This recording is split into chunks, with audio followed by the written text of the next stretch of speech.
What's up mga pre? So ito po yung ating alaga na si Jopay na Raider FI. Ang build po na ito is NGO. Rules po yung build natin sa non-pro. Kasi ang gamit natin na brake system is stock lang po. Stock lang yan pero Nissin po yan. Ayan, stock ng Raider FI mismo. Ayan, so ito po yung caliper niya. Tapos ito yung master niya. So ang gamit nating hose is switch, original switch, pero hindi pa naka-QR. So, lalagyan din natin to ng QR soonest sa next show na ating lalapagan. Tapos, ito po yung disc natin, switch na carbon disc. Ayan. Tunay po yan, original po yan. Bawal sa peke po yung NGO. So, marami nagtatanong kung ano yung caliper bracket nating gamit. Itong alloy na to, ito.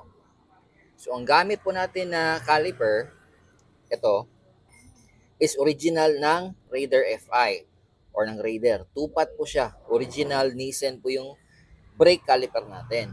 Ito namang alloy caliper for 220 mm po na disc. Okay?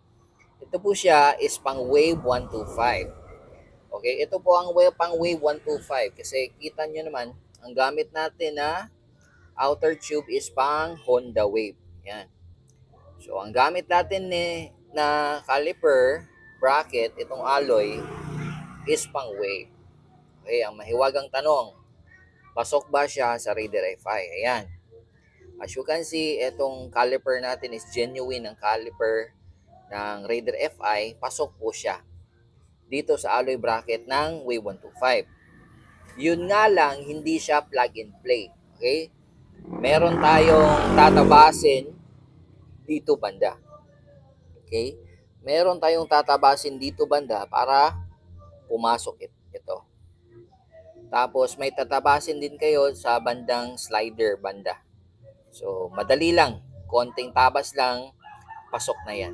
So, yan po yung gamit natin na alloy bracket. So, sa mga gustong bumili ng alloy bracket na ito, nasa link lang ng description box yung item na hinahanap nyo. So, yan po yung resulta niya. Malinis, maganda, presentable, proper. Ayan. So, thank you very much mga pre. Hope nakatulong ito sa inyo.